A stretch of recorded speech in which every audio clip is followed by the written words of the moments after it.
여러분, 우리는 모두 다가요, 이 재정을 잘 관리하고 싶어 합니다. 그러나 재정을 실제적으로 잘 관리하는 사람들은 많지 않은 것 같습니다.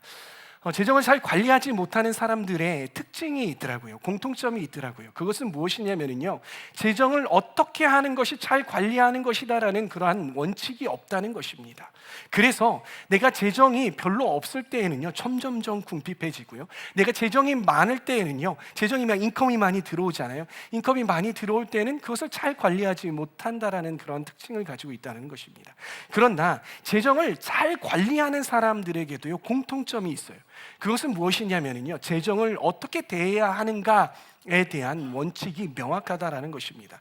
여러분들이 서점에 가면은요, 경제 서적이나 아니면은 이 재정에 관한 서적들을 보잖아요. 그 책들을 쭉 한번 읽어보신 적 있으십니까? 읽어보면 무엇에 대해서 이야기를 하냐면요, 재정을 어떻게 대하는 것이, 돈을 어떻게 대하는 것이, 경제를 어떻게 대하는 것이 원칙입니다라는 것을 명확하게 이야기하고 있다라는 것을 우리는 알 수 있다는 것입니다. 우리 신앙의 선배 중에서도요, 이 재정을 어떻게 하면 잘 대할까를 잘 이야기해 주신 분들이 참 많습니다. 저는 그 중에 한 분, 제가 종종 이야기하는 분이 있어요. 존 웨슬리라는 분을 여러분들에게 소개하고 싶습니다.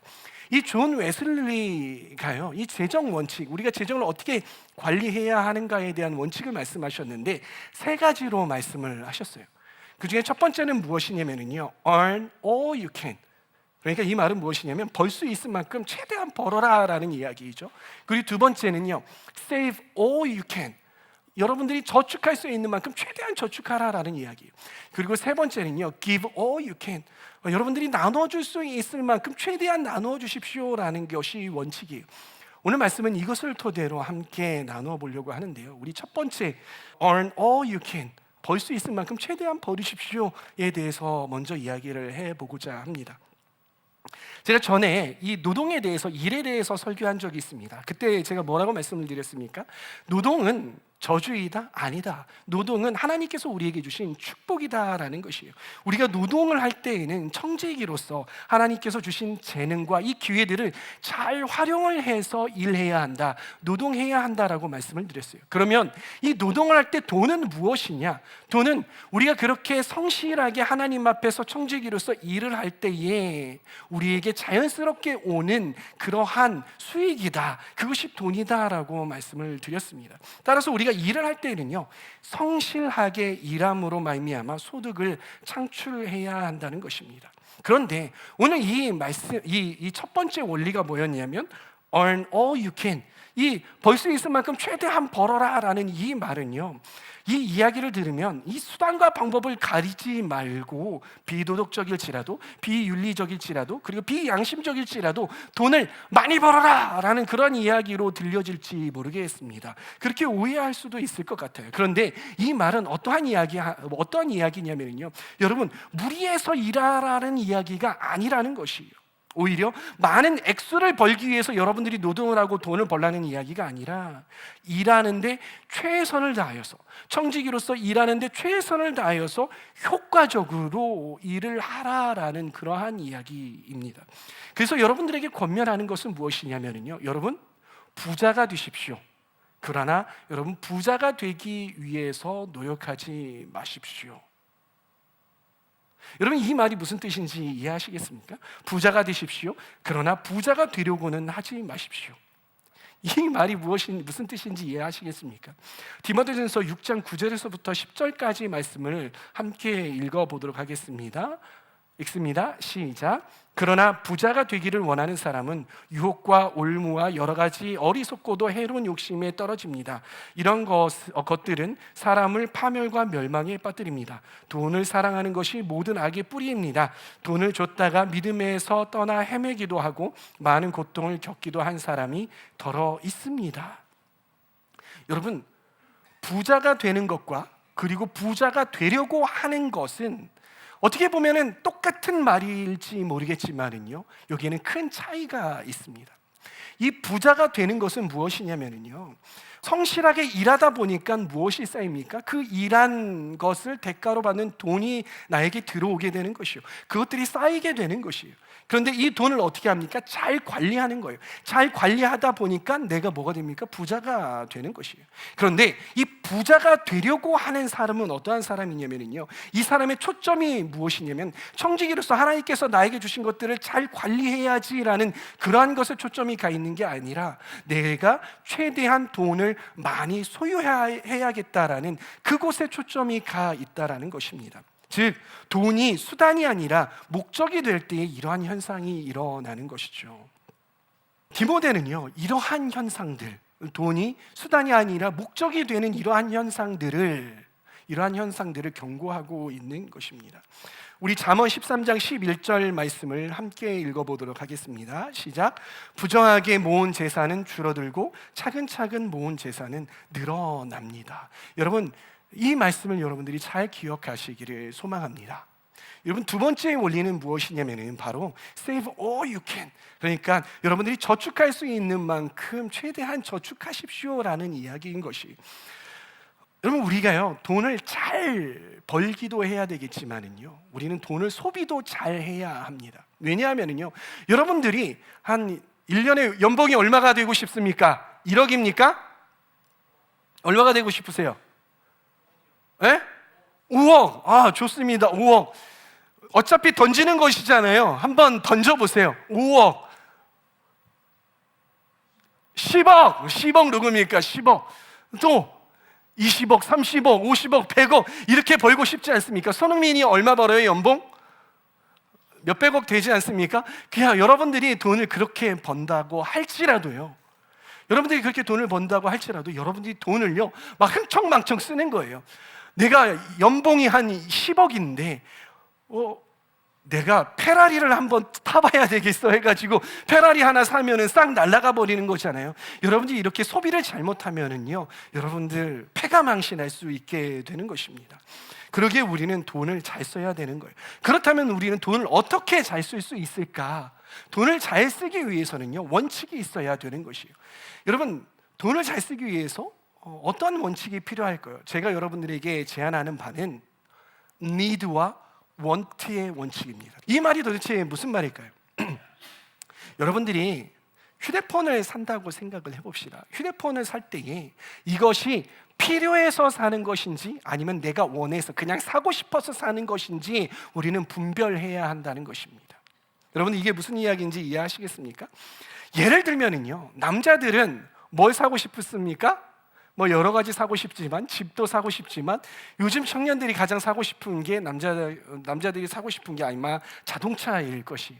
이 자동차를 살 때에 내가 정말 자동차가 필요해서 사는 것인지 아니면 내가 자동차를 타고 싶어서 굴리고 싶어서 사는 것인지 우리가 분별해야 한다라는 것입니다. 그래요. 양보해서 내게 자동차가 필요해요. 내가 자동차가 필요해서 자동차를 굴리려고 하는데, 여러분은 또 분별해야 되는데 무엇을 분별해야 되냐? 자동차는 어떤 브랜드를 탈 거며, 그리고 옵션은 어떤 것을 넣어야 할까에 대해서도 여러분들 고민을 하셔야 되잖아요. 그때도 이것이 똑같이 적용이 된다는 거예요. 내가 페라리 아니면 아우디, BMW 이러한 것들이 필요한 것인지, 내가 필요해서 그러한 것들을 타는 것인지, 아니면 나 타고 싶은데 그냥 사야겠는데 이거 타면 정말 멋지겠는데 이래서 사는 것인지 여러분들 분별을 해야 되는 거예요. 썬루프라는 옵션이 있잖아요. 이 썬루프, 이 옵션이 내가 정말 필요해서 이걸 넣는 건지, 아니면 내가 이거를 넣고 싶은데 이거 열리면 멋있잖아, 봄날에 싹 열고선 지나가면 바람도 들어오고 얼마나 좋아, 이거 그냥 넣어야 되겠는데 넣고 싶어, 그러니까 넣는 거야. 이렇게 생각을 하고 판단을 하시는지 여러분들은 돌아보셔야 한다는 것입니다. 뭐 자매들은 별로 이제 표정이 그래? 그런가 보지 하는데, 여러분 핸드백 필요하십니까? 그래, 필요해서 사요. 그럼 여러분 루이비통이 필요하십니까? 샤넬이 필요하십니까? 아니면 그냥 원하셔서 그걸 사시는 거예요. 이 원칙을 가지고서는 이렇게 소비를 하셔야 되는 거예요. 필요한 것을 사는 거고, want, 내가 원하는 것은 잠깐 참는 것입니다. 그러면 내가 그걸 이렇게 사고 싶은데, 소비하고 싶은데 참아요. 참으면 뭐가 여러분들 남아요? 나머지 재정이 남죠. 돈이 남죠. 그 돈을 어떻게 해야 돼요? 다른 것에 확 써버려요? 아니요. 그 돈을 저축하라는 것입니다. 저축해야 하는 거예요. 잠언 21장 5절 말씀을 함께 읽도록 하겠습니다. 시작. 부지런한 사람의 계획은 반드시 이익을 남기고 성급한 사람은 반드시 궁핍에 이릅니다. 이 말씀이 무엇입니까? 성급한 사람은요, 궁핍에 빠진대요. 성급하게 나 이거 사고 싶어 해가지고 성급하게 여러분들의 지갑이 열리고 카드가 지나가면은요, 요즘 짤이 있더만 상점 앞에 딱 지나가는데 이렇게 해서 이거 사세요 했는데 싹 피해가지고 다리 걸려가지고 넘어졌더니 넘어지는 동안에 쓱 긁는 거야. 그래가지고 어느새 내 손에 막 이런 거 막 들려있고 막 이러한 짤이 유행이던데, 그렇게 성급하게 여러분들의 카드가 나가고 여러분들의 지폐가 나가면은요, 여러분들 궁핍해진대요. 그러나 부지런한 사람의 계획은 반드시 이익을 남긴다는 것입니다. 많은 사람들이요, 지금의 원투를 충족하려고 흥청망청 소비를 하는 거예요. 그러면 나중에 여러분들 그럴 때 있잖아요. 지금 내가 이 돈이 많을 때 막 이 돈을 막 쓰잖아요. 근데 나중에 몇 개월이 지나서 갑자기 돈이 여기에 나가야 되는데 저기에 나가야 되는데 그때 돈이 없는 거예요. 이럴 때 있잖아요. 그러면 여러분들이 무슨 생각이 듭니까? 야, 내가 정말 쥐꼬리만치 벌어가지고서는 돈이 없네라는 그런 생각이 들겠지만, 여러분들 잘 한번 생각해 보세요. 여러분들이 정말 그 돈이 필요할 때 쓰지 못하는 이유는 무엇이냐면, 여러분들이 저축을 하지 않기 때문이에요. 그때 다 써버렸기 때문인 거예요. 그래서 지금 남아있는 돈이 없기 때문인 것입니다. 그러기에 여러분들의 미래의 니드를 위해서, 뭐라고요? 여러분들의 미래의 니드를 위해서 여러분 저축을 하셔야 되는 거예요. 여러분, 이따가 우리 이광선 집사님께서 말씀하시길 거지만요, 여러분들은 거의 다 100살을 사실 거예요. 어디 뭐 크게 아파가지고 병 걸리지 않은 이상 여러분들의 평균 기대 수명은 100살 정도가 된단 말이에요. 근데 여러분들 리타이어 하잖아요. 리타이어가 은퇴하시잖아요. 60에 은퇴를 하신단 말이에요. 그러면 60에서부터 100살까지 뭐 먹고 살 거예요? 그때 여러분들이 쓸 돈이 필요하잖아요. 여러분들의 손주들에게 용돈도 줘야 되고 뭐도 해야 되고 먹을 것도 먹어야 되고 하잖아요. 여러분들의 자녀에게 기대하기가 어려운 것이죠. 그러면 그때 필요할 텐데 그 돈은 어디서 나오냐는 거예요. 그 돈을 위해서 여러분들 지금부터 저축해서 그때의 니드를 위해서 지금부터 저축하라는 이야기인 것입니다. 잠언 30장 25절에 이렇게 말합니다. 개미는 힘이 없는 동물이지만 여름 동안에 먹이를 준비하여 놓습니다. 우리는 개미를 본받아서요, 불필요한 지출을 줄여야 하고요, 그리고 평소에 검소한 생활을 통해서 남은 재정을 잘 저축해 두어야 하는 것입니다. 그렇게 여러분들의 미래를 잘 준비해야 하는 것입니다. 아멘. 세 번째 원리는요, give all you can. 줄 수 있을 만큼 여러분들이 최대한 다른 사람들에게 나누어 주라라는 그러한 원리인 것이죠. 여러분, 왜 성경과 하나님께서는 이렇게 다른 사람들에게 나누어 주는 것을 자꾸 퍼주래요? 자꾸 손을 펴서 다른 사람을 도와주래요?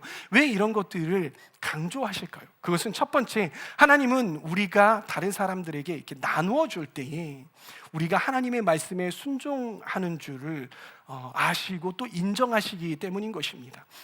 보이는 사람들에게 나누어 주잖아요. 근데 나누어 주지 못하면은요, 보이지 않는 하나님께 드릴 수 없는 것이죠.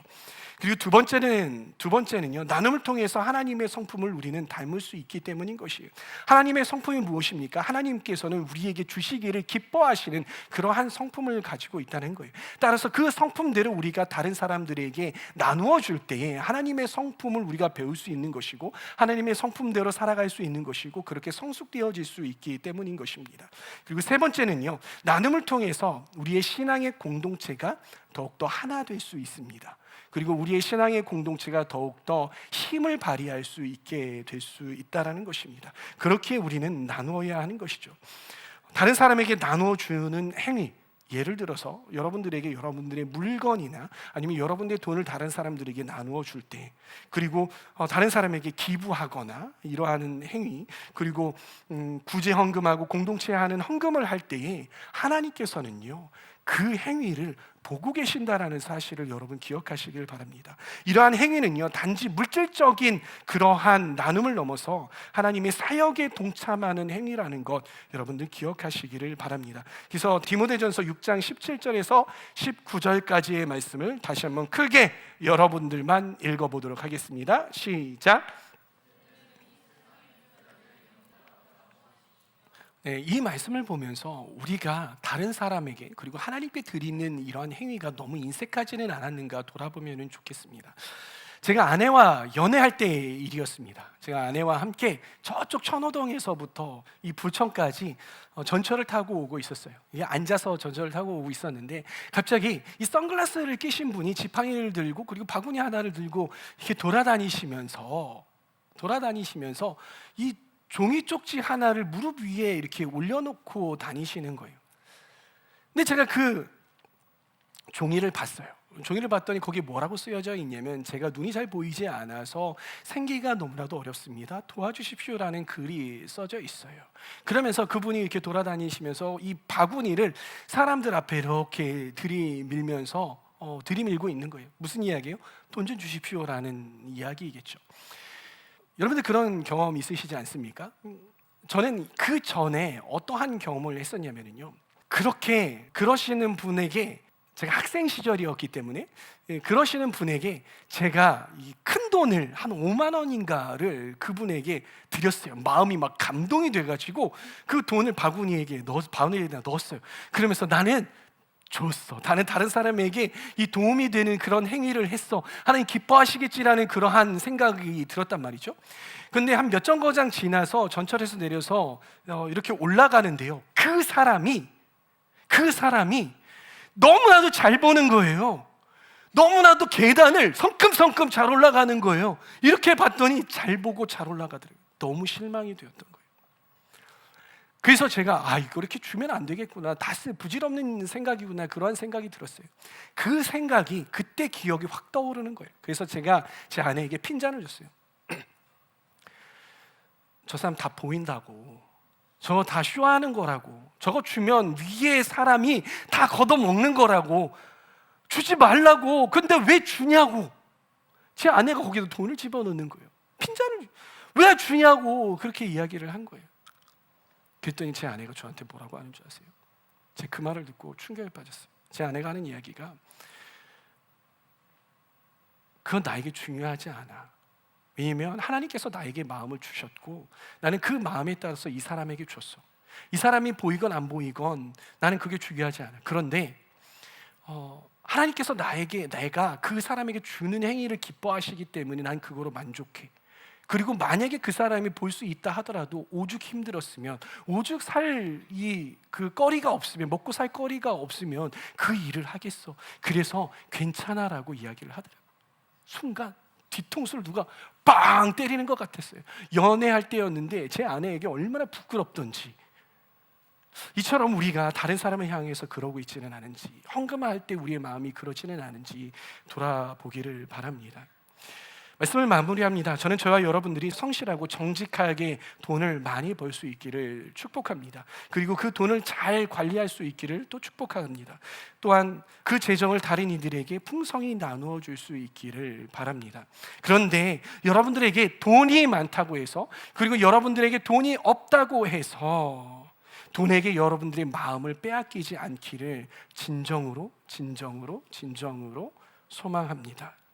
그래서 이 세상의 풍요로움보다 하나님 나라의 유업이 더 큰 사람, 그래서 소망이 재물에 있는 것이 아니라 오직 우리에게 나누어 주시는, 풍성하게 주시는 그 주님께 있기를 소망합니다. 아멘.